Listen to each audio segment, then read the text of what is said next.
What is good, YouTube? Quinn Wade coming to y'all with those playoff predictions, basketball analysis style.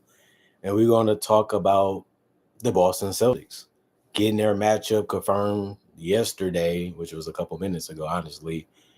That is going to be the Orlando Magic. So let's talk about those two teams going at it in a 7-game series. And I'm going to tell you who I think is going to win the series and why. And let's start off with the defending champs, the Celtics, who won 61 games in the regular season and only lost 21 and finished first in the Atlantic Division. Well, Jaylen Brown is going to be a little injured. He ended up getting some injections in his knees. It's good that he got a little bit of rest because of the play-in tournament. They avoided it by having the second best record in the Eastern Conference. He's the finals MVP of the East. He's the finals MVP of the finals, one of our best defenders, one of our best scorers, and one of our best complete players. We're going to really need him to perform at a high level in every series, but even in this one, because the Magic gives us size versus their size. I think that we have more firepower. We can hit threes better. We can score better. And if they get in any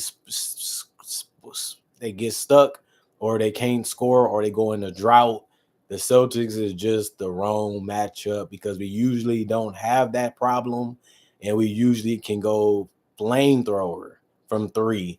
We got a lot of guys that can guard Al Horford. You got Luke Cornett, that's a solid rim protector. Obviously, if Porzingis is going to be healthy the entire series, he's going to give them trouble because he's going to try to anchor that paint.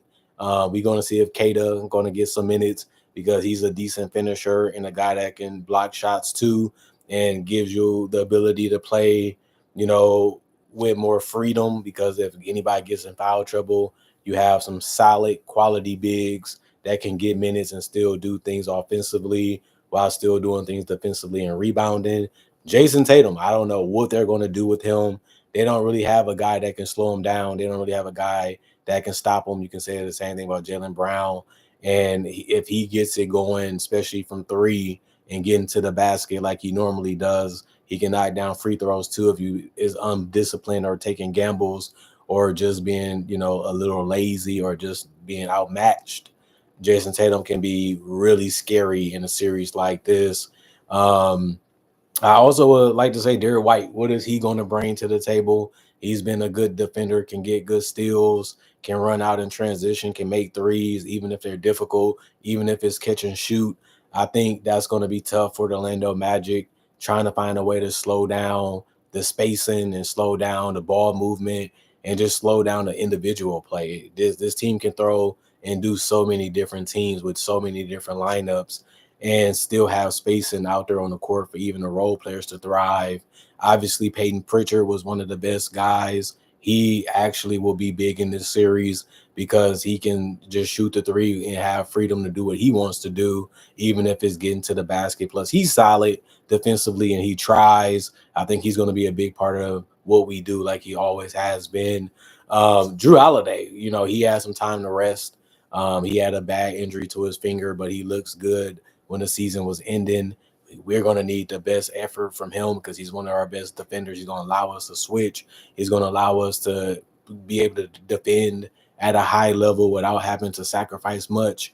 And I think that he's always been a big part of the teams that he was on, and they relied on him a lot. And it's still no different, even though he's older and he's with a team that has better scorers than he ever has had in his life.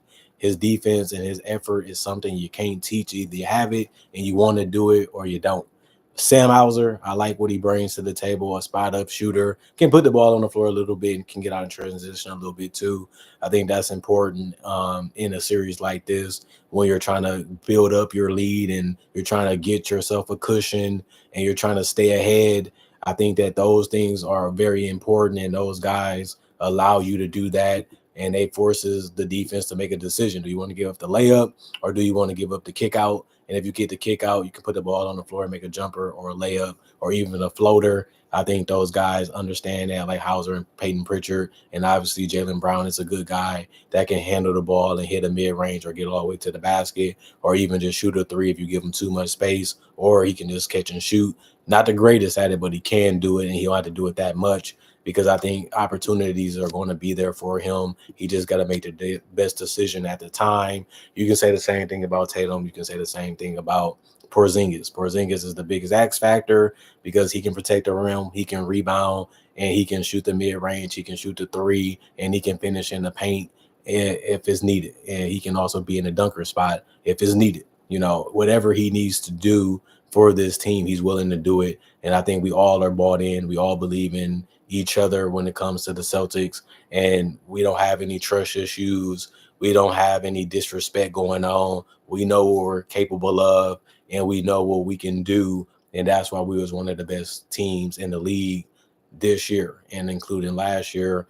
We basically feel like we're unbeatable when we're playing our best basketball, especially on both ends of the court. And Orlando gonna find out, but they have some things that they can do too. Cole Anthony is a good athlete, a guy that can really create his own shot. You have to pick your poison on how you want to guard him, especially if they play in the pick and roll, because Paulo is a guy that can knock the mid-range jumper. He's a guy that can get all the way to the basket. He's a solid passer for his size and his scoring ability. He's a big body. He's going to be a guy that's going to take a lot of shots and force you to guard him. If not, he's going to just make shots. Gogo Bataze, I think he's not going to have a huge role in this series, but I think a guy like Katavious Caldwell Pope is going to have to step it up.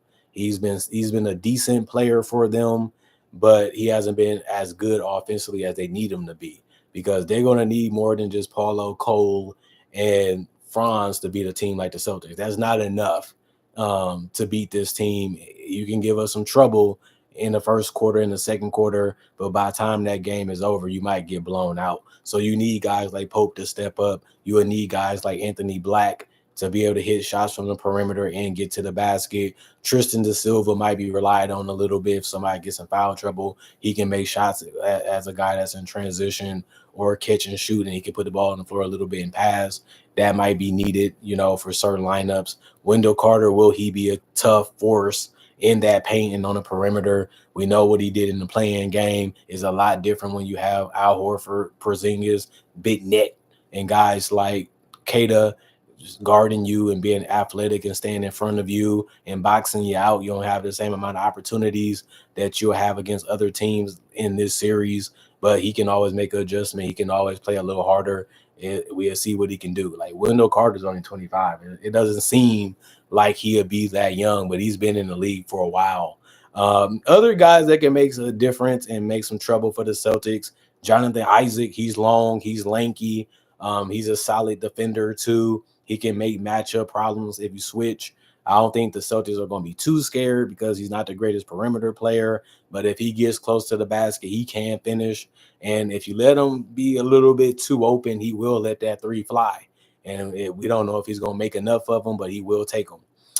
Corey Joseph, he's been as good as they're going to get at the point guard position. He can hit mid ranges. He can sneak in the paint and get layups.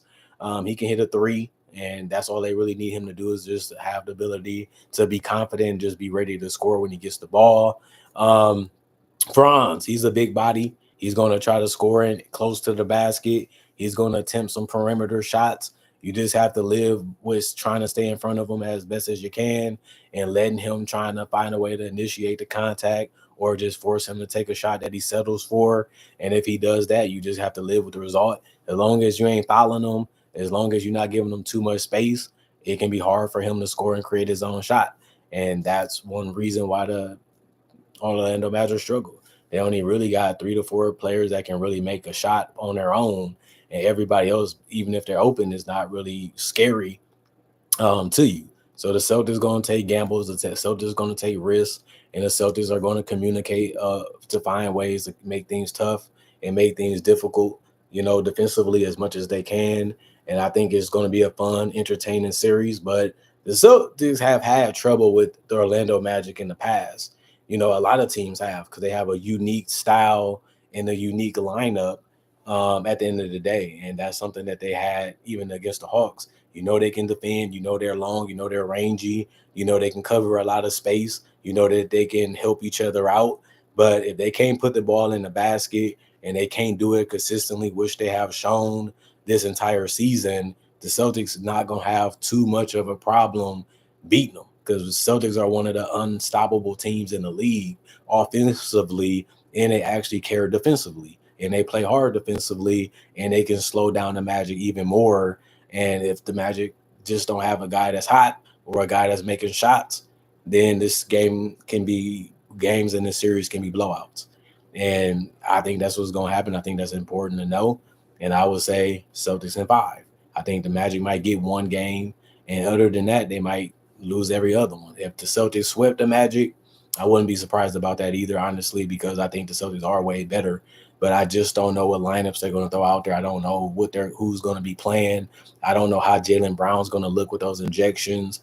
And they can have one opportunity where things go right, or it's a close game. It can go either way. They get some stops, they make some shots. Maybe they win a game because of that. But other than that, the Celtics are the superior team. They are the better teams on both sides of the court. And I just think that this is going to be a series that makes the Celtics, realize they need to be in lock-in mode. Maybe they'll and wake them up a little bit more and realize the regular season is over. It's time for us to be locked in and focused and playing our best basketball each and every game of the series for us to have the confidence that we need to be able to win a championship again and repeat. And I think that this is a good series to start because the East have a lot of teams with good bigs, and this team is one of them. And we're going to see that throughout the rest of this playoffs, possibly even in the finals if we make it that far. So I would say Celtics in five, and my gut feeling probably is that. So I'm gonna go with it. But if it went 4-0, I wouldn't be surprised either. I think the Celtics are the superior team. Comment, like, subscribe, share, hit the notification bell for more analysis. And if you're new to the channel, I do conversation videos just like this and various different NBA only topics. I also do breakdowns of legends, current legends, rookies, and also future stars. And I also do mock drafts and draft coverage. If you love that type of stuff, I got over 3,000 videos already on my channel that you can watch and you can enjoy and possibly become a fan if you choose to. I can't force you to do anything you don't want to do. All I can do is encourage you to become one. Other than that, I hope you guys had a good day. Hope you guys stay blessed up. Hopefully, you guys want to check out my social medias too to see some other stuff that I like to do besides NBA only content. I also got my email on my channel. If you don't want to leave a comment, if you don't want to message me on social media, you can do it on my email. That's on my channel also. Thanks for watching. Thanks for staying subscribed. Thanks for being a part of the movement. Thanks for continuing to support me any way that you have done throughout the years, even including still to this day. And thank y'all for watching. Let's continue to try to make 2015 a day of the past and focus on the present and try to have a better year this year. I think I got off to a great first 4 months of this year. So let's continue it through the whole year. But I need y'all to continue to show as much support as you can. I don't really have to ask it because y'all guys usually do it. And it's going to be fun and it's going to be something interesting for y'all to watch each and every day, basically, as long as I'm living. So hopefully we can have a great year like we've been having so far. Other than that, I'm happy. I'm doing my thing. You guys bring me a lot of joy. I can't wait to see what's going to happen for my Celtics. Can't wait to watch some more basketball. Can't wait to see what happens today with the play-in tournament. And I will be back with more of that. And we'll see how the playoffs round up since the play-in tournament is already almost over, and we'll see what happens with that. But the weekend is going to be very exciting when the playoffs are back and we try to decide who's going to be the champion at the end of the playoffs. So that's going to be the fun ride that we're going to enjoy. And we're going to just chronicle it through Analysis Playground. Live on there, exclusively on YouTube. You know how I do it.